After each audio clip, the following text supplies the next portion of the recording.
Be going live. Ooh, let's check as I almost poke a hole in my pop filter. That would be really unfortunate. Yeah, it's at Twitter. So I'm doing the retweets.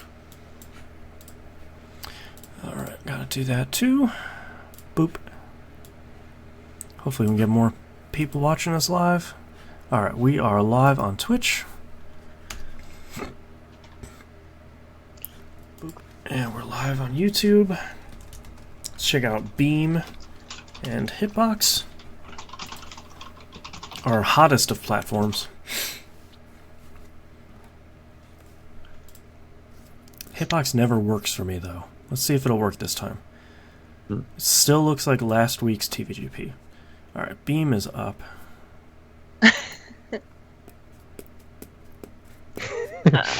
Sounded like you said beam us up for a moment. Man, if only.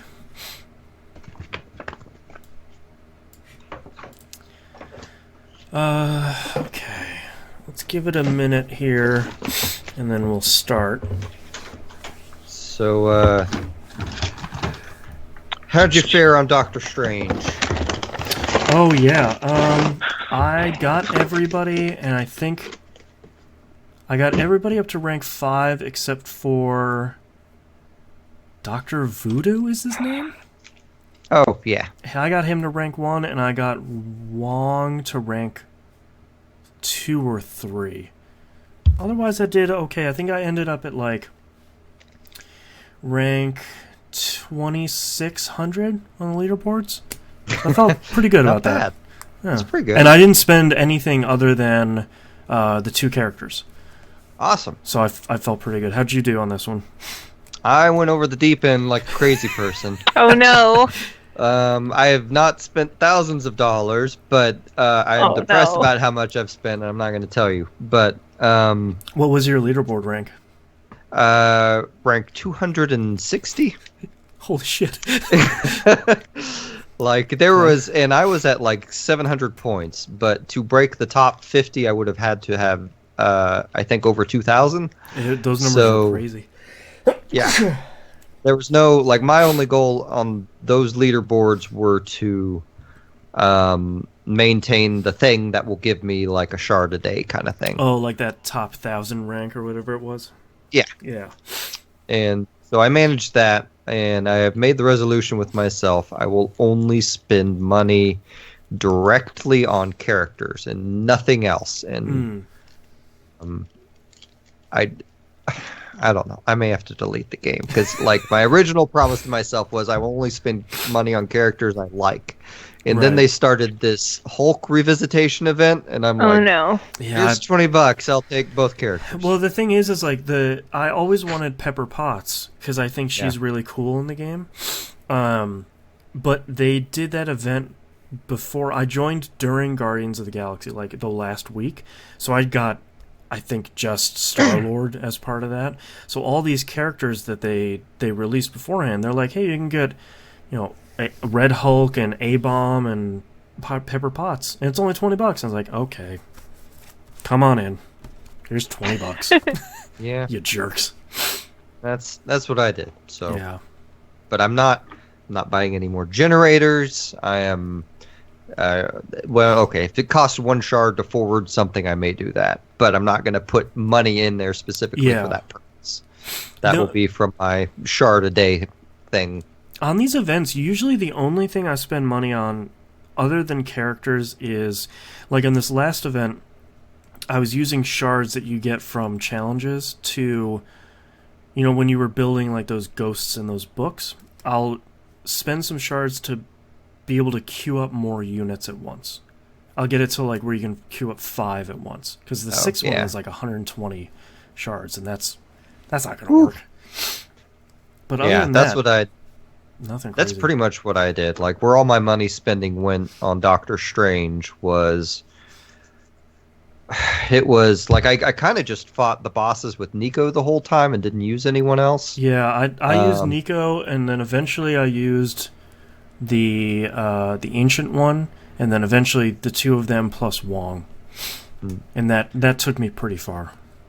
See, I couldn't produce I just couldn't. I didn't feel like I could produce enough staffs to justify using more than one character at once. And by the time I was reading that the ancient one had better level up stats than Nico, I was like, well, this is too late. Nico's like level 15 on her attack and defense, and it just takes too long for me to produce enough staffs and level up characters.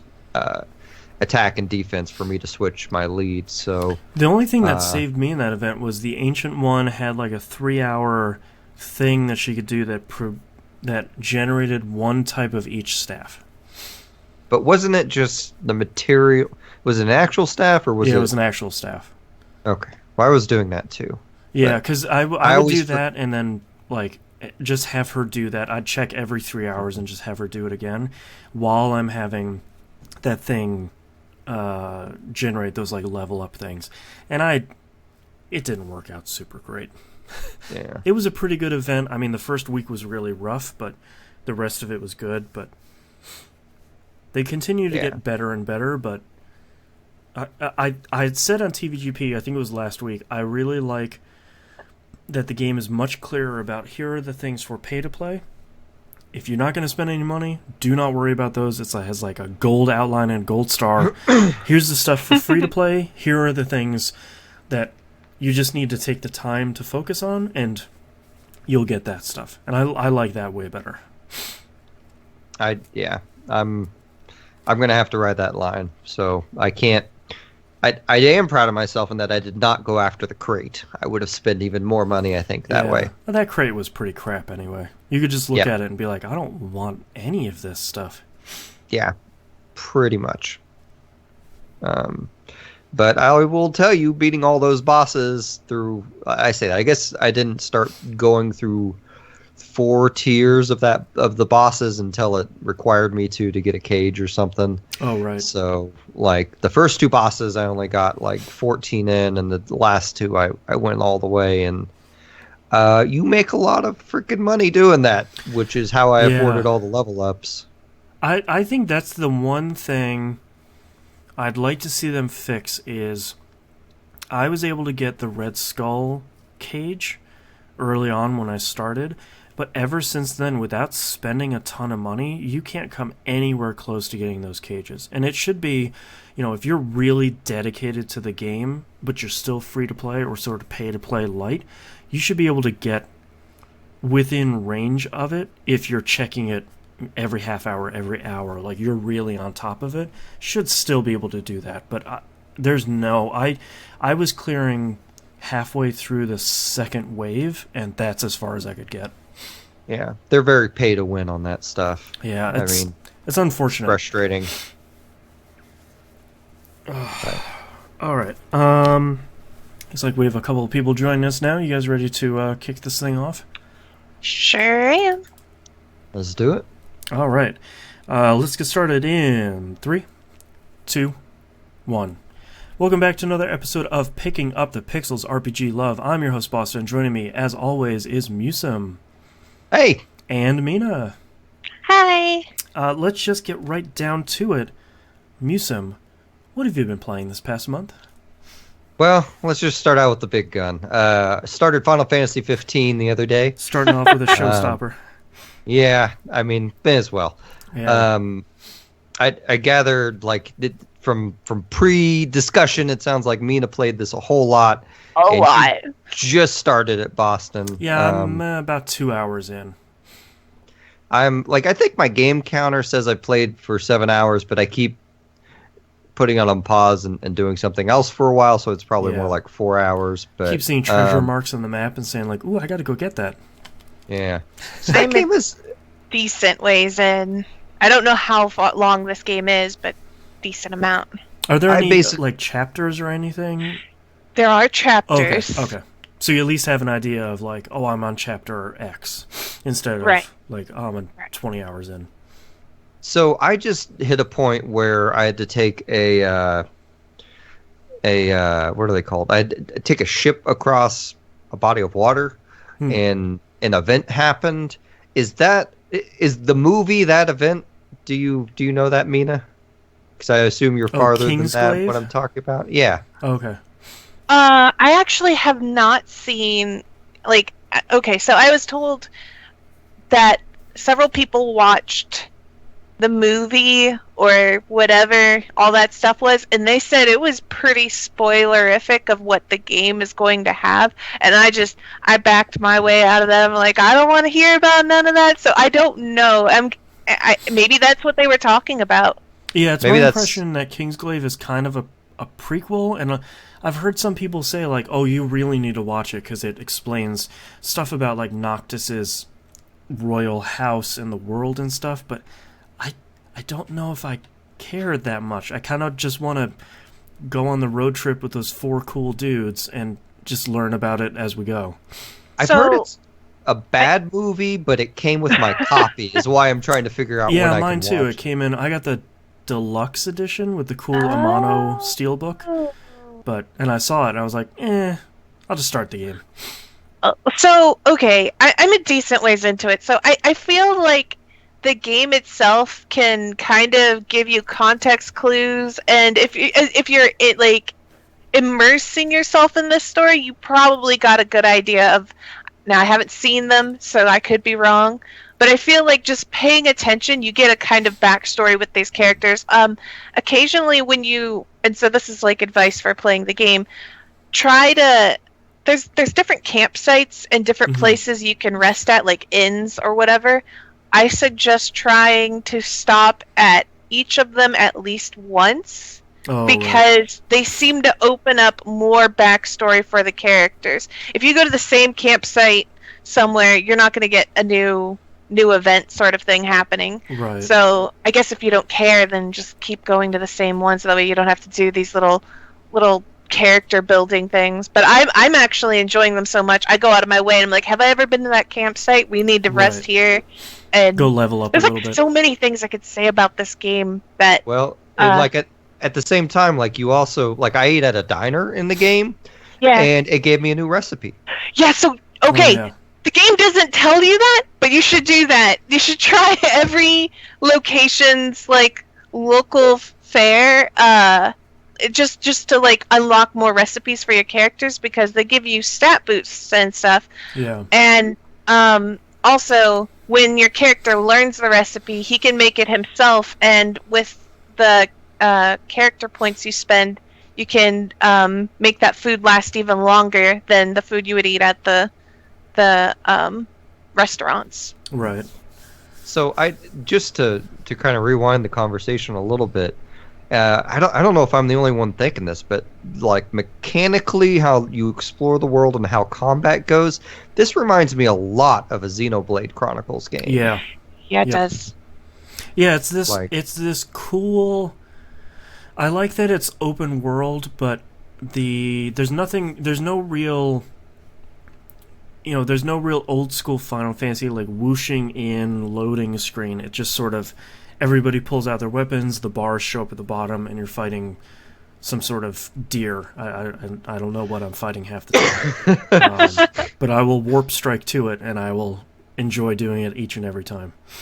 Yeah, well, it's very much got that thing where a lot of the time, because your main character, Noctis, can equip a variety of weapons, and different creatures will take more damage from a certain weapon, and there will be some creatures that you will need to activate a tech skill from one of your other party members to kind of break their defense so everyone else can hit them. Like it's very like it is what I consider a more approachable version of Xenoblade Chronicles, and kind of a like the world actually looks fairly normal to me, but it has Final Fantasy characters in it. Well, my wife said she was watching me play the beginning, and when you get out in the open world, my wife at the very beginning she says, "Oh, that looks a lot like Southern California."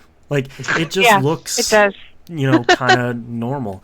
Speaking of the equipping a lot of weapons, I do really like that you have to craft your spells, and they share the same slots that your weapons do. So, like, I'm rolling around with 3 weapons right now and a fire spell. But if you want to roll out with 2 weapons and 2 spells, or just 4 weapons, like, you can do that.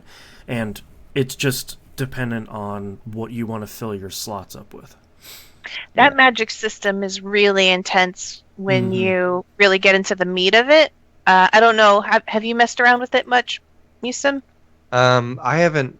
It doesn't seem to have gotten to a point where it's evolved much for me. Like, because I've noticed you can, like, because where I'm at is I have, fire, lightning, ice, and then a fourth thing, which is grayed out.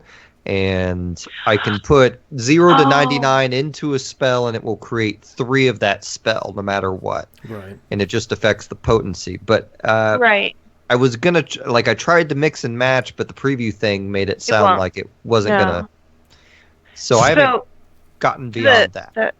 The grayed out thing, it's actually going to your items, like your potions and stuff. And you can mix those into your spells to give things like, it has a poison effect along with whatever the spell is, or you can it goes like that. Or if you add a high potion into it, it cures the user while it also casts a fire spell or whatever. That's freaking awesome. Yeah, and then so you only cast fire, but if you were to upgrade your elemancy or whatever it's called, elemancy, something like that, like that. Yeah. If you upgrade the potency, once you breach the 100, it becomes a fire spell. So that's how you upgrade your fire, and I'm guessing it might even go even higher than that because you can raise your potency of the spell higher than that. So well, it has to. You got to get to Viagra somehow. You got to get at least Viagra. Right. However you say that word, I've never known. Yeah, I don't know. Now saying it loud, I was like, that sounded like Viagra. Can't be right. A little different. Yeah, I think it's kind of interesting because I think hearing about it, it sounds an awful lot like Final Fantasy VIII's draw system, and a lot of people would be like, but it's a little bit different because 8 was so focused on drawing it from enemies and applying it to your own stats, and this, at least at the beginning, is all about drawing it from the environment and then crafting what you want out of the stuff that you've extracted. I think that's kind of interesting, and I see Mina wiggling over there, so it must sort of mutate later. So I have a weapon that when I kill enemies, I drain magic from them. So okay. So I actually grab fire and thunder off of enemies that I've been killing in the area that I'm at. Speaking of which, there's a weapon upgrading system for certain weapons. I'm gonna let you know right now. I don't know the complete list of things that you use to upgrade these upgradable weapons. You start with one, the energy blade or whatever you start with. Yeah. It has you'll notice it's got a little plus sign, and it looks different from your other weapons. You also can't sell it, so it's got to be important because you can't sell it. But that thing gets upgraded later. So you've been picking up probably little blue sparklies, the little treasures. Yeah. I highly recommend, because I don't have a complete list of everything, just keep one of everything, and then you can sell the extras. But you will need I'll tell you right now, I think it's is it a metal scrap that you need to upgrade something with, and a rusted bit, and there's more, but those items are used to further upgrade your weapon. Right now I'm rocking a 207 weapon, while the rest of my team, the best that they can equip is somewhere in the 70, 80s. But I've got a 207 weapon because I've been upgrading this one weapon. Oh my gosh. It's kind of hard to talk about Final Fantasy 15 because I think at the beginning it dumps a lot of stuff on you, not in a bad way, but you dump it in that first village, and while you're waiting for the car to get repaired, you're talking to somebody who's marking stuff on your map, and you're eating, and you're getting hunts, which is going to be the death of me, and you're buying CDs for your car of old Final Fantasy music, and there's so much stuff that's going on, and I think Square is presenting it probably in one of the better ways they have recently, where they're very slowly introducing you to a lot of systems and just kind of letting you roam around the area and play as you want to. I think the only thing that I really wanted to make sure I talked about was, even from the beginning, and I am so surprised that they pulled it off, is I feel like those 4 characters, the 4 guys that are going on this road trip, actually know each other and actually care for each other. And I feel like that's a thing that Square hasn't done in a while, and faltered on pretty significantly on like Final Fantasy, the majority of Final Fantasy 12 and throughout the entirety of 13, is that just the feeling of the characters knowing and liking each other. I think that also kind of helps with the story later on when you have such a group mentality at the start, that anything that happens story-wise with like these guys who've clearly known each other for a very long time just gets more powerful. Yeah. So I mean, you don't have to like really do anything to lay the groundwork of these characters becoming friends, because they already are. Right. And you don't have to make. Oh, go ahead. Sorry, I was. Well, I was going to change topic slightly. No, go ahead. Change it. But the intro for the game, that was the weirdest game intro I've ever played. It's just like a little bit of exposition. Okay, dad and son don't care. Son. Okay, start driving and you're push the car. Right. And Florence and is, Machine are playing for a little bit. It is such this weird like. And also, don't forget that scene where everything is on fire and you run and a bunch of people pick you up and then you're back. Oh, for like 30 seconds. That was. It is such a weird, like, non-impact intro. Like, right. I feel like I'm now hitting what they really consider to be the intro. Okay. Yeah. I will say, I know exactly where you are, Musim, and that is, like, the first... I would say, like, the way that I've played this game, I've seen... Basically, that's the first time you're actually thrown into, this is what the story is going to be. Like, welcome to the story. You've played the prologue. You've now officially hit chapter 1. You got to drive the car for a little bit. Right, Yeah. right. I mean, that's what it seemed like. Like, I went and found all the campsites and did the quests that I could. And oh, yeah. I did the bounties up to, like, level 8 or 9 or whatever the last one was. I'm like, I'll eventually come back for the 15, I'm sure. But Yeah. I think a lot with what happened with this game is based off of the negative reaction of 13. The whole, like, people really, really hated Final Hallway 13. Mm-hmm. Like, so much. Like, they had so much to be bitter about. And they complained often that the open world part of the game came, 40 hours in. Yeah. After endless amounts of cutscenes and hallways, you finally reached what was the open world, but a lot of people were like, they already had the bad taste in their mouth at that point, that they just kind of spat at the whole open world aspect of it. Whereas this game, it immediately drops you in, here's the open world, do whatever you want. We've got the story that's going to lead you to, main story stuff, but the open world is here, right where you guys can kind of play. Tomaine just asked, related but possibly irrelevant, should you watch Kingsglaive before playing this game or vice versa? I don't know, because I don't really know. None of us watched it. That is the answer. We don't want things spoiled, and I don't know. The interesting thing about 15 as well, from the reviews I read, is that apparently near the ending, the open world stuff starts getting a lot more focused and gets into, I don't want to say it's like Final Fantasy 13, where it's the maps were very, very directed, to be nice. But apparently Final Fantasy 15 does sort of focus itself near the ending, and then once you finish it, you can kind of go back in the open world. I was trying to figure out what you guys were talking about, the fire thing, because my brain is just kind of like, it went off to another world, and I was like, I don't understand what they're talking about.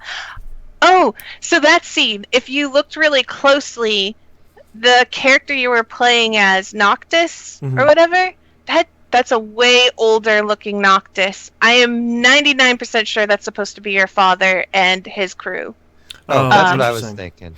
Yeah, because they had a lot of different outfits on, and I was thinking you were the dad, and one of the other characters looked like they might have been Ignis or what's his name? The big Prompto wasn't there, but the guy with the big sword. The other guy, Glado. Yeah, that's his. I think that's his father. I'm pretty sure that that's what they are. I don't know. I don't know if that was Prompto. I don't think so, based on what I've been watching. But I'm pretty sure that's basically Noctis's father and his group challenging something else. I don't know what. Weird moment. Like, I don't like. Part of me wonders if I realized how to play the game then, if I would have made that moment last longer. Because for me, it was literally run through the fire, find a guy, and then die. Yeah. Did either of you guys do the tutorial before?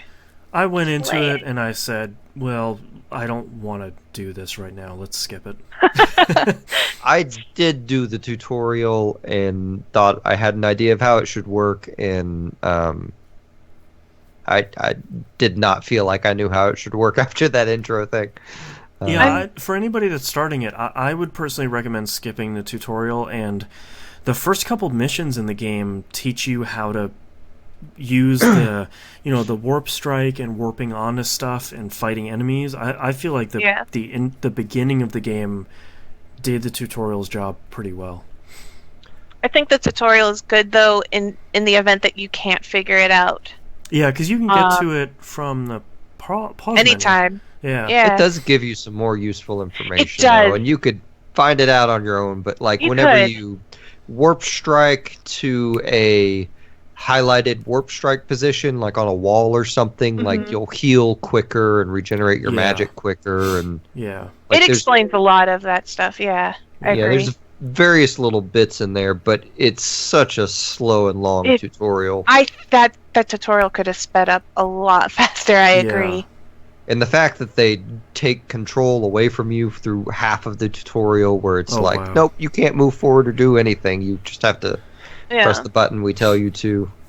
I hated it, but it taught me. Yeah. I haven't done the lore tutorial. I figure that'll just happen as it goes. Yeah, I'll pop into that later. The lore tutorial? Yeah, it wasn't even really, I wouldn't even call it a tutorial. It was like you enter a room and there's some paintings on the wall. You look at the paintings and it just info dumps you, and then you look from one painting. Yeah, no, you don't there's nothing like anything about it. And I guess I learned stuff, but I mean, I sat and I read it all and I was like, okay, this is basically laying maybe basically the lore of the world, and I don't know if that has helped me any, because I walked into the content knowing some stuff about certain characters, like understanding their place in the world. So maybe it is worth poking in there. It's only 4 paintings. You only have to read maybe it 8 just pages. Talks about the movie and the web series. It might that might be what it was trying to do, is this is the gap you get for not watching the movie or whatever. But it didn't take long. I'm only 2 hours in, but I feel really positively about it already, and I had to put it down because I wanted to finish another game on my list, because I feel like as soon as I saw the hunts in that game, I was sort of like, okay, well, like Final Fantasy XII, this is going to be the thing that keeps me in this game for a really long time. So I got to finish the other game on my plate first, and then I'll hop back into 15. But I'm excited to hop back in. It seems great. So, quick tip on the hunts, unless there's some other button I missed, and you can correct me if I'm wrong, Mina. Some hunts are during the day and some are during the night. It will ask you if you accept one that is the opposite of the time of day you're in, if you want to wait. So don't speed click through that like I did, because as far as I know, there's no other way to wait for that, which is no other way. I think time passes, but it's very, very slow. Yes. Yeah. So that was how I spent a half hour today, was wandering around the land, waiting for night to hit. Because there's some quests that you get that are that are only doable at certain hours, but there's no way to wait for them outside of hunts. You have to just be there at the right time. Let me look that up. Jeez. There's got to be a better way. I don't have confidence in that. But I don't have that. I'm really enjoying. Like it took a little bit for the characters, I think, to win me over, and I think a lot of what won me over because at first, like I'm doing the English dub on it, right? Yeah. And, yeah, me too. A lot of the voice pairings are really jarring. But after a while, they hearing the weird little quips and things that they say after battle and at camp and yeah, like Promptu They all has a have moment after personality. battle that I won't spoil that Oh, just I know completely what won you're his talking character about. over for me. I'm in the middle. We just finished the battle, and Promptu does something, and I'm just like, yeah. I love you. I got that Yeah. in pretty early on, and I was just like, Oh, did all right, you? this game is That weird. That was like 2 hours in for me, Boston. Yeah. Pretty much. I feel like there's so much of that stuff, so much of that little fan service here and there that's really good. Like, if you played the Platinum demo and completed it, you get Carbuncle in your game. But during the tutorial for me, he was talking, and then suddenly he just puts up a little emoji of a cactar, and then just like keeps moving on and talking. And it's like that's fun. And the soundtracks you buy for your car for all the old Final Fantasy games, it's not just here's 4 songs from Final Fantasy IV. It's like, well, here's 20 of them, and it's all the ones you want.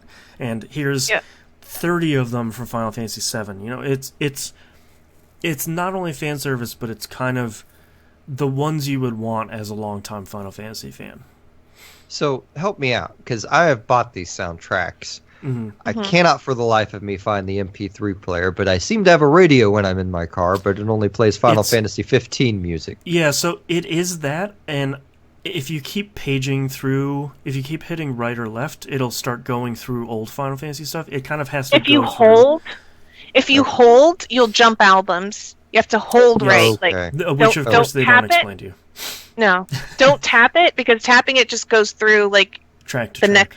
next track to track. If you hold press, you'll jump albums, and then you can go from... They actually go sequentially. Yeah. That's what I need to know. Yeah. Okay. Because there's a lot of great stuff. You start off with Final Fantasy 15, 13, and 4, I think it is. And it seems like every shop you can buy 1 or 2 of them. Yeah. I'm waiting for Final Fantasy 14, because I really want some of the primal music. That's a good soundtrack. Whew. Been looking for it. Yeah.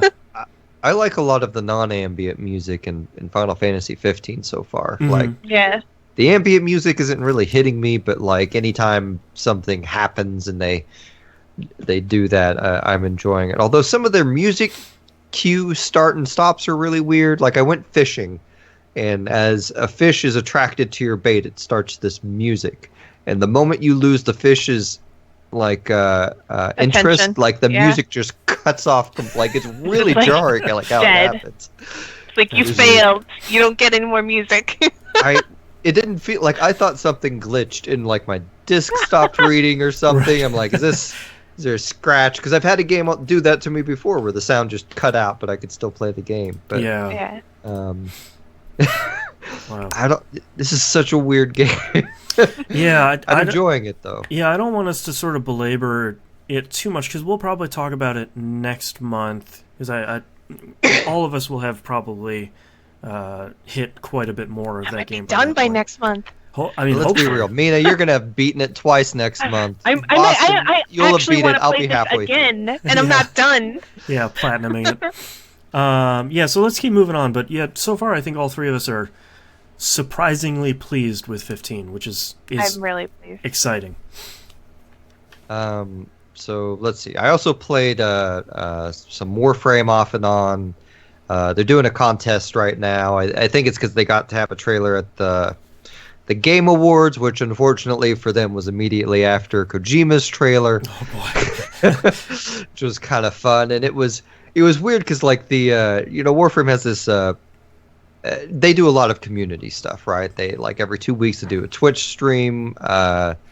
where they have like a lot of the developers on, and they always have the same chick kind of talking to the audience, and they'll take questions and give out prizes and things like that. And then they'll do like a Thursday game session, and then they have another day for PlayStation and whatnot. But that same chick was up on stage, and if you were used to watching her, you could tell she was nervous as hell.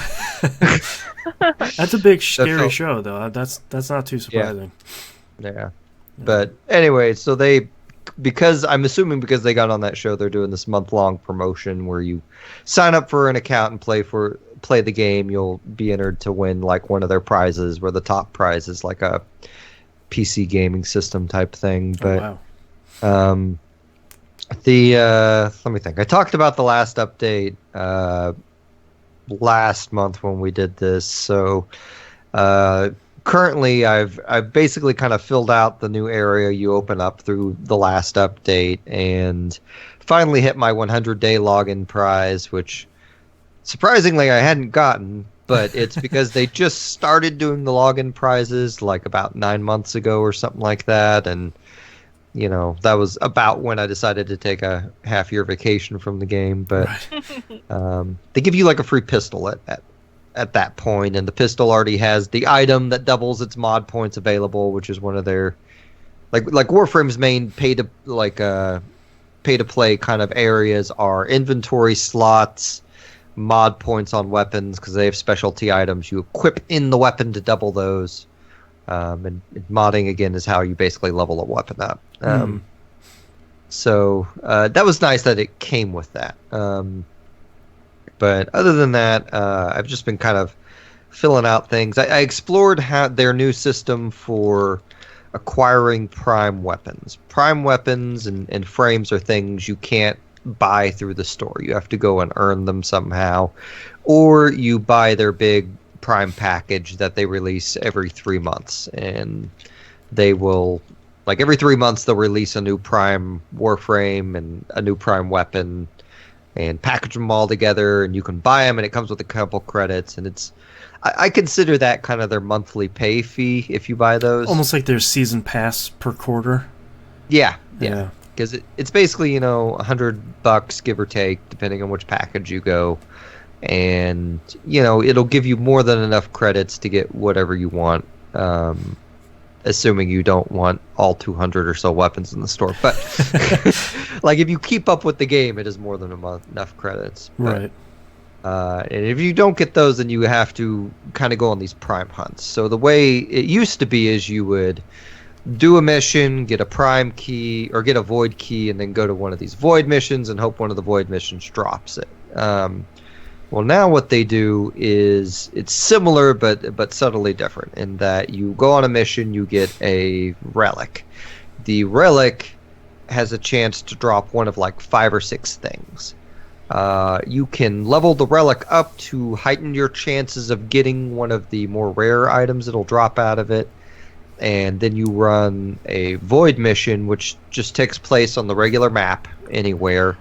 And they'll have a selection of void missions and types that you can jump in. And now it's public matching, so you don't have to go searching for a group to do the same thing who are on the hunt for the same item. So it's a lot more pleasant to go through. And I had a easy time getting a couple of the things I was after, but I also had like a metric ton of relics, just because when they made the switch over, they changed all your void keys to void relics, and me having played for 3 years, I just had a huge stockpile. But unfortunately, I don't get the new ones, so I don't have the keys I need right now for their newest packages. But I think overall it was probably a good change that they'll finesse as time goes. They're pretty active on that. But yeah.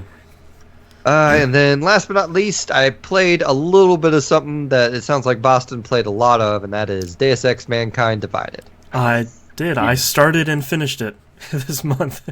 What is your secret? How did you not hack everything in that game and just reload every time you failed? I kind of did. I save scummed the hell out of this game. I did all of the points of interest. I did all of the side quests. I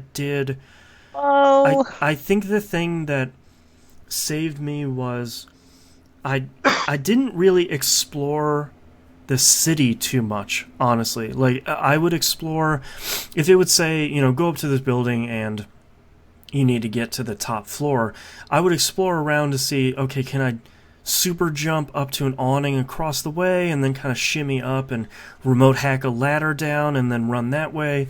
Or, can I find an air conditioning vent I can crawl through and I can kind of sneak my way all the way up there? I think I killed like 2 people in the game accidentally in the intro. Otherwise, I would have had a total, except for the ending, I would have had a totally non-lethal playthrough. But honestly, it was just sneaking around and using the tranq rifle. That's the only weapon I used through the whole game. And the pistol with EMP ammo to take out like cameras and stuff like that. But nothing crazy. Yeah. I used that stun gun a lot. I didn't get it until really late. I bought one because I kept running out of tranq darts. So, but yeah, like last game, I can tell you what I did is I was like, I'm still really early in the game and have spent like 10 or 12 hours in it. Have you gone to the first off-site mission? The place where I just left off, because mostly what I did last gaming session was I hacked the entire base I was in. Okay. And I did the side quest with the underground newspaper, and then I got sent to the train station that blew up at the beginning. Oh, okay. So have you done Golem City yet? No. Okay. I am nowhere in this game. Well, the good part is you're sort of front-loading a lot of the exploration. So by the time you start diving into the story, the thing that I figured out by me doing some of that stuff was when it says, oh, go over this area and go talk to these people. It's like, okay, well, I've already hacked open that whole area and I've taken out a lot of the enemies that were there, so I can just sort of waltz in there now. So instead of worrying about it during the mission, you can just say like, oh, well, I already hacked this, I'm going to go around the back way, and hey, I'm here, all right. Oh, good. So it sort of speeds up the back half. I really thought my next mission would be to get in that elevator that goes down 7 stories in the bank, but because I couldn't figure out how to get into it. But so I spent a session going down there, and it was probably the hardest and most rewarding thing I've done in this game. You can't really go down in that elevator. There's a mission in the second half of the game where you'll go pretty deep into the bank. I don't want to spoil it. But I did go in there and I hacked open 3 of the corporate vaults. I don't know if you've gotten the thing you've most likely gotten is like the Picus corporate vault key. You might not have yet. It's been a week or 2. The first 3, like the upper level floors of the bank, I've been in every single area. Okay. It's just that whatever is in that basement, I couldn't figure out how to get in, and I just made the assumption that would have to go later. Basically, I discovered how to craft those, what are those things called? Multi-tools? Yeah. And the 2, like, I don't know what you mean by corporate banks, but the 2, like, you go in the building, you go down 1 level, and there are those 2 vault sections, right? Right, those are executive vaults, if I remember. So there's, if I remember correctly, there's 2 types of vaults. One's the executive vault, which the key for one of them is in the bank itself. And I couldn't find the other key, but I think it's in the bank behind a door I couldn't get into anymore because suddenly that guy was in his office. And there's some pretty good gear in there, but there are actually 3 corporate vaults that companies have that have really good gear in them, but you have to, they're on like floors like 5, 6, and 7. And I really don't want to spoil it. I kind of don't want to tell you how to get down there, but there is a way to get down there that sort of isn't the way you think it is, but you have to have the key cards for the vaults to get in each one of them. And they're sort of scattered throughout Prague itself. Gotcha. Is there a good point of no return where maybe I should look up the answer if I haven't found it? So the game has 3 specific large missions. There's the very first one is the one you're running up towards now, which is Golem City. They're basically 3 times you go off-site, which you leave Prague and you go somewhere else to go do something. I would suggest you want to do... The game will tell you before you go to each one of these things. When you say, like, I'm ready to go, the game will say, hey man, if you haven't finished any of the side missions, we're going to cancel them for you, so go out and do them. Gotcha. I would say go do as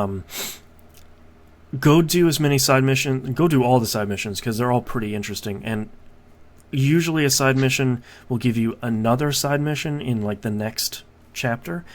I would say before you go to the second place, the place after Golem City, go do everything you want to do in the city before you go to that second place.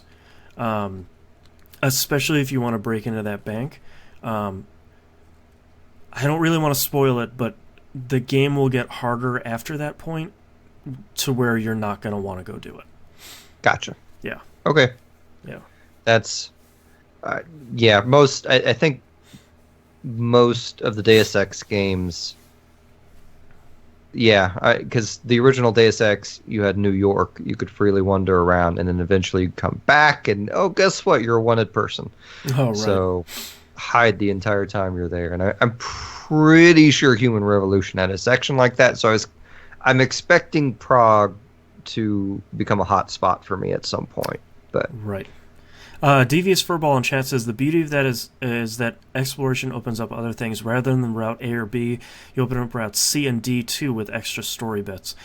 I think that's the thing I liked the most playing it as a pure stealth game is you can go in guns blazing at the right in the entrance and just shoot the place up and you're done. But instead you can hack all these laptops and get all this story and pick up those pocket secretaries and read all these little bits, and you get all this much more interesting content by sneaking around and going through air ducts than you would otherwise. Yeah, so this is basically your first Deus Ex game, essentially, isn't it? Because you didn't... Yeah, I never really played the very first one. We'll ignore Invisible War because that didn't really happen. And I started Human Revolution, and I got through the tutorial, that tutorial mission about 3 or 4 times, and it dumps me in Detroit, and I sort of go, I'll get back to it later, and I never do. Which really frustrates me because after playing and finishing Mankind Divided and really, really, really liking it, I'm really upset I didn't play Human Revolution because I think I would have really liked that too. The director's cut version. Preferably, but this game is outstanding. I'm upset with myself that I never made it through the previous one. The previous one is a 20-30 hour experience, so yeah. I wish it was backwards compatible on Xbox One. Actually, I meant to check that. I don't know if it is. I don't know if they released it on that or not. Do you have your Wii U with you? I do. Oh wait, hold on. Because the Wii U, you get your map and stuff. I've heard the Wii U version's the best version. I guess what I'm getting at. Human Revolution Director's Cut is backwards compatible, but it looks like maybe the regular one isn't, which you would play Director's Cut anyway. So yeah, don't play the regular one. You'll just get frustrated like everyone else. I mean, I'm sure the boss fights are still frustrating. But they'll be less frustrating when you have, alternative means to beat them other than shoot them. Yeah, I gotta say, that's one of the things I think I enjoyed a lot in Mankind Divided was being able to talk my way through boss fights. That's all I really want in a lot of RPGs. I want to chat a dude down, Yeah. You could do that a lot in the original Deus Ex. Not all of them, but most of them. I should play that someday, too. One of these days. That one's a little bit harder, I think, to put up with. Yeah. But they've added some stuff to it that helps, but it's still very much, an old school pretty old school game. But yeah, it's very much like a 90s PC game. Yeah, I really liked Mankind Divided, and I have to recommend, if you never played the first one, for anybody listening out there, they actually have a really good 12-minute overview of what happened in the first game, and it did a really good job of explaining, like, here are the people you fought, here's why David Seraph is important, here's why Megan is important, here's what the incident was, and it lays out all that stuff really well. It seemed to have skipped over, was it The Missing Link, the DLC from the first one? So I don't know if that's not important, or if I should have caught up on some of that, but it didn't really seem to matter. I have to give Eidos Montreal a lot of credit, because they could have just dumped you in and be like, remember the incident? And I was like, no, was it bad or was it good? And I'm glad that they came out with a really clear, concise description of it, and I thought that was really good. I've decided what would help me like Mankind Divided better is, even though I think their hacking minigame is pretty excellent, I think it also detracts from the rest of the experience, and wish they just made it, you have a hacking skill of 1 through 5, and that's going to determine whether you can open this thing or not. Yeah, to me there's two issues, because it's not only the 1 through 5, but it's also 1 through 5 and then the hacking that you then have to go through. Yeah, I really wish that they would figure something out. I think it's pretty good, but I think it needs to be tweaked a little bit to try and do something else. I mean, even for the next one, put basically Deus Ex Go in there. Have a little Adam Jensen, and you have to get him through a little puzzle, and then when you do that, you open up the door. That would be okay. But otherwise, it's this weird, like, line-by-line hacking thing. I don't know. I don't like save scumming on console. Like, the load times are too long, and it's... I guess I've spoiled myself, and that has mainly been a PC franchise to me until now, so I'm probably more incredulous about it than I should be. Right. But anyway, I got to get back to that game. Right now I'm trying to just play as many 2016 games as I can and get through them. And after, next week is done, then I'll probably kind of go back to it, but right now I got Final Fantasy 15 15. I almost said 25. Not yet. Yeah. 15 in the works, and I want to beat Uncharted 4 because I started that too for some reason on Tuesday. Oh, right. That's because I didn't get Final Fantasy 15 in, because Amazon is a bunch of dummies sometimes. Right. Yeah. Yeah. I that's why I put Final Fantasy 15 down as soon as I felt it getting its hooks in me. I was like, all right. I'm really enjoying or Mankind Divided. I need to finish that, because if not, I will never touch that again. And I need to wrap that thing up. And I'm glad I did. I really, really, really enjoyed that. I can wholeheartedly recommend it. Cool. Well, that's all I got. Mina? Well, we already talked about 15. So the first game I was playing this month was actually Pokemon Sun and Moon. Oh yeah. Outside of my typical online gaming. So I really like Sun and Moon. I think that they took what was basically so okay. I'm guessing neither of you played it, right? No. Okay. I have not. All right. So the typical Pokemon game series, you could kind of you could blindfold me, and I would sit here and I would be like, let me make some assumptions here. You are going to go visit 8 gyms. There's going to be an Elite Four. There's probably going to be this gym, this gym, this gym. You're probably going to have a starter that's fire, water, grass, and just I could probably guess and build a Pokemon game around all these assumptions. Right. And Sun and Moon kind of takes a lot of these things and throws them out the window, and they've tweaked a lot of things about it to the point where I actually feel like there's an actual story going on in a Pokemon game. Ooh, nice. Yeah, so the one thing that I said before when someone was like comparing a Yokai Watch game to a Pokemon game was that when I play Yokai Watch, I feel like I'm playing a traditional RPG where there's a story and there just happens to be capturing along the way. Whereas I feel like when I play a Pokemon game, it's not so much story based, it's just catch and go from point to point to point to point to point without really caring about a story. Right. Just You're doing just that trying to beat the aspect. next gym. Yeah, just that's it. Yeah. Whereas this game actually feels like I'm actually going along in a linear story, admittedly, but it's actually like a story. I'm actually getting involved in this Pokemon world for once. Right. So that's a really good experience to have with Pokemon that I didn't even realize that was missing in the first place.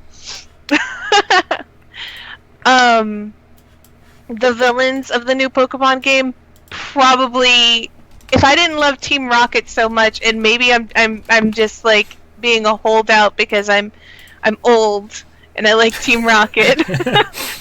Team Skull is great. Really? They're like how do I even describe it? Like the really weird 80s 90s punk rocker thing where they keep doing like the yo dogs and the crazy little like arm movements and just going like this and like just like sort of overly gonna throw cheesy. down with you, and it's so intensely cheesy, and you can't take them seriously. It's funny. I love it. So they're probably my new favorite team. Aside, like, I don't know, but and even their leader knows that their team is full of numbskulls because they're just like these are my dumb children, like they're my dumb brothers and sisters. I take care of them, and it's just like, yeah, at least you know that they're really really dumb because they are really really really dumb. That's good to know. It's so nice to see when a game has fun with a story like that. Oh, it's so fun. They got rid of the hidden machines, the HMs, the ones where you had to teach a Pokemon like to fly, surf, or whatever, travel. Yeah, none of that. Instead of doing that, you have a device that you can summon a Pokemon that you're renting to do those things. So like you summon a Charizard to fly you from place to place, or you summon a Tauros to bash through rocks. A little bit like Pokemon Uber. It's it is Pokemon Uber. It's basically what it is. No, and I actually really like this because I always felt like the term that they have in the Pokemon community is an HM slave, a hidden machine slave, where you basically teach them as much of the hidden machines, and then they're just toted along in your party to just open up things for the game. They're your pack mule. Yeah, and I was like that was something that, or you had to alternatively teach your team like the HMs themselves, and then you had to have like certain things. You had to have like a Pokemon that could fly. You aren't going to go around without fly, right. You know. So I don't know. It's really nice to just basically take off the hooks of that that in the game. Another really cool feature they have is this. They had it before, a Pokemon a me thing where you build up your friendship values with the Pokemon. Now, immediately after battle, you can go into that mode. But more importantly, if your Pokemon gets like paralyzed, burned, frost, or whatever, if you go into this mode, you can basically help cure them of their disease without having to waste like potions or stuff, or run around with burn ticking on you or poison ticking on you. You could just pet your Pokemon and get rid of its problems. They've added a lot of things in this game that are really good. I hope they take a lot that they've done with this game and carry it on to future generations. Not necessarily that they have to get rid of the gyms, but the fact that the story felt like it was actually going somewhere, just like pulling you along, and just like I don't know, it just felt like I'm actually playing a game that I actually want to finish instead of, oh, this is a game that I'm just going to do the 8 gyms and, you know, whatever, I'll do it whenever. But I actually feel like there's a story now that I want to go along and enjoy the ride. Yeah, so it's a step in the right direction for Pokemon. Yeah. Not much else I can say other than that. I haven't finished it yet, but I think I have nine maybe of the Aloha. What are they called? The little crystals, the gems, the Z moves, whatever they are. Oh, right, like their final upgrades. Yeah. Yeah. Yeah, I've got like 7 of those, or not 7, 9. 9 are. I remember I looked down at the menu and I was like, oh, I have over 8. If I had been playing a regular Pokemon game, I would have finished the game by now with the 8 gems. But I had like 9 or something. So that's Pokemon. There's a lot of good stuff there. And then the other game I played was Stardew Valley, because I had heard from someone that there had been like an update that had added some stuff to the game, and I went back to it because I like it. So the update had basically, when you start a new game, instead of just having the farm you start at, you can kind of specify what type of farm you'd like to start out on. So you could have like a forest farm, a water type farm where it's just like tons of lakes and stuff scattered about your farm where you can do extra fishing. So it's kind of like customizing a little bit how you want your farm to be. Or you can have a farm that basically has monsters attacking it every night. Jeez. If you're so inclined. They added a couple of other things that I haven't quite gotten into. I really like Stardew Valley. I had heard that they canceled working on the Nintendo Wii version of it. And the Wii U one, yeah. Yeah, the Wii U one, that's it. They canceled that because they're making plans to do Nintendo Switch instead. Yeah, which makes sense. I'm okay with that. A mobile Stardew Valley, I'll take that. Yeah, exactly. There's only pluses. It's okay. I don't like the Wii U that much. Yeah. But that's sorry. That's all I've been playing, Boston.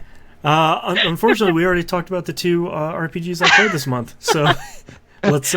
We're actually usually we take a break, but we don't really have that much stuff at the end of this episode, so we're just gonna roll right into it. Let's talk about RPG releases for December 2016. Nothing? Question mark? Not really anything coming out. December is not the time for JRPGs. Yeah. This is your time for your shooters and your sports games and your what haves you. We don't. Nothing right now. Catch up on whatever you need to do because the next couple of months are going to be rough. Yeah. Moving on to news stories. A month that won't be rough anymore is February because Persona 5 got delayed to April 2017. Only 2 more months. Grumble, grumble, grumble. Atlas is citing quality issues. They just need a little bit more time to get the North American / English version up a little bit. They are also adding free DLC when the game launches for the Japanese voiceover track. So if holy smokes! Yeah, if you are so inclined, the first time they've ever done that.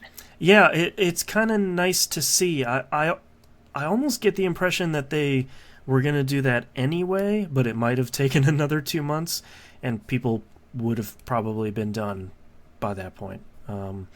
So, bad news, good news. Persona 5 is still coming out. Unfortunately, it's 2 months later, but I know a lot of people were complaining about, I don't want to play with the English voice acting, even though Persona 3 and 4's voice work was really good. It's some of the best voice acting I've ever seen in any RPG, so I don't understand the complaints. Persona 4 Golden was a little bit less as good, but I was never that much of a fan of the different Chie, but not a fan of Aaron's voice work there. Yeah, I liked the original Chie. I thought it was really good work, but I liked some of the takes of the original Chie a little bit more. So, but I agree, but Aaron does do a better younger girl voice for Chie. It's way less mature. Yeah, it sounds appropriate, but I'd gotten used to the original Chie as well. So yeah, and it's a different Teddy, but both of them were really good. So who cares? Different. Is it a different kanji? Didn't I thought it was just the two of them. I don't remember. No, I'm pretty sure Matt Mercer was the no. Matt Mercer took on after the fighting games. He took the fighting games on. Oh, okay, yeah. And he took the animation as well. Yeah. I forgot. The only other news story here we have is today. Sony had the PlayStation Experience 2016, the PSX 2016, which they unveiled a whole bunch of stuff, the majority of which were not JRPGs. But we have a couple here for Yakuza 6 and remake of Yakuza 1, which they're titling Yakuza Kiwami, are coming west in 2017. Yakuza 6 is coming out early 2018, and the remake of 1 is coming out summer 2017. So I'm pretty excited because I really want to play Yakuza 1, and the load times of the PS2 version are really bad, and Yakuza 2 and 3 are like $250 a piece to buy now because they're so rare. So if they want to keep doing that, that'd be really great. Ni no Kuni 2 got a new trailer. Boy, does that game look really good. I think it looked so good on PS3, but seeing that trailer running on PS4 hardware is just, man. Like, I'm real. Oh. Remember, and this is entirely about the pre-order. Like last time they made Ni no Kuni, it came with the freaking book, right? Yeah. But you had to order directly from Namco's website. Oh, that was terrible. You had to pre-order like a year in advance to get it. They charged you like. I just remember having a nightmare when it came out because the card I used had expired and I didn't realize it, and they initially sent me an email saying, "Oh, we canceled your pre-order like the week of that it was supposed to release." I'm like, "No!" And I had to call them, and luckily they fixed it. And I'm just frothing at the mouth of, "Oh, when are they going to enable this on their website so I can get it?" Because that collector's edition immediately went up to like $300 on eBay like the first week. Yep.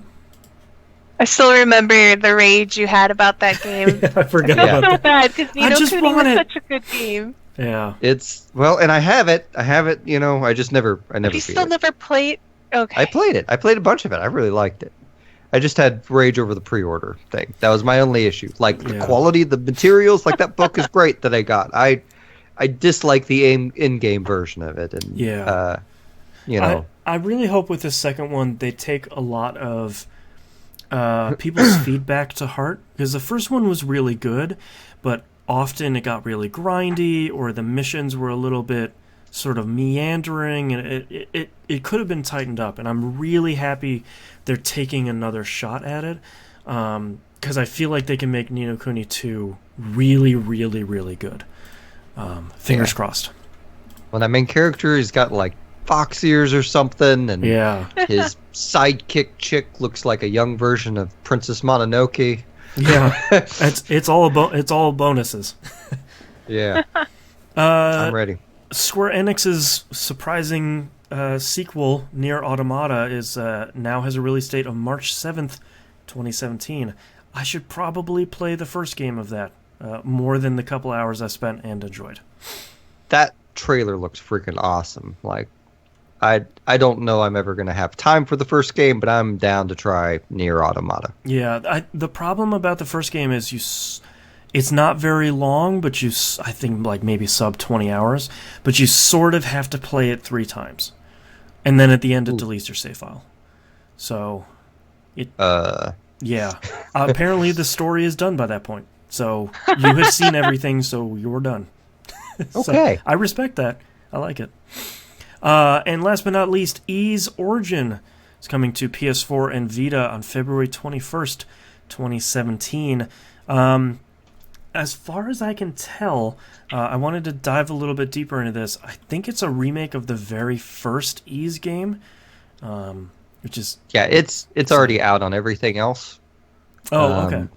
Like, you can get it on Steam. I'm pretty sure it came out for PSP. Like, that's how old Ys Origin is, and I'm pretty sure you're right. It's a remake of the first 2 games. Okay. I'm no Ys expert, but I attempted to get into that series, and I was told to start with, I think, either 3 or 4.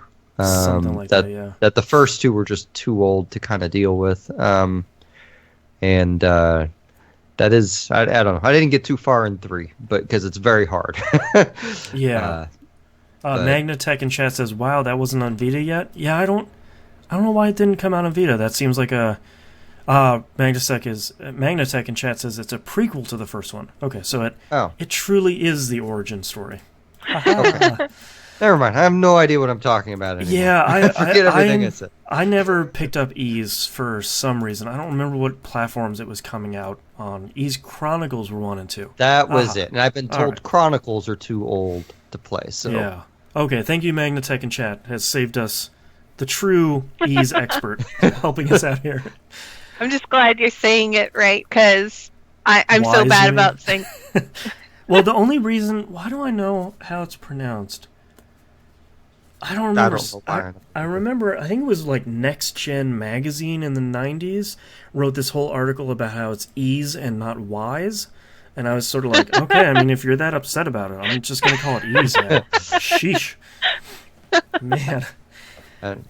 Ys, fine. I'll just go read the manga. Right, exactly. All right, that all. Was a joke for those who took that too seriously. Yeah. I know it. We don't have any tweets or emails this month, so that's our episode. Thank you very much for listening. If you'd like to visit us, you can do so at pickingupthepixels.com. Tweet us at pickinguppixels, no the in there. Email us fans@pickingupthepixels.com. Tweet us, email us throughout the whole month. I just sort of scoop them up and save them for the episode. And everything else is on the webpage. You can find all that good stuff there. Where can we find you, Musum? Find my music at music.bandcamp.com, also on Apple and Google. And you can listen to my other podcast, The Carousel Podcast, at carouselpodcast.com. And Mina, where can we find you? You can find me on Twitch or YouTube at Minako Rocket, Minako Rocket. You can find my other show, That Video Game Podcast, at tvgp.tv. Don't forget, you watch this show live every month, twitch.tv/E1M1 Network, That Video Game Podcast on YouTube.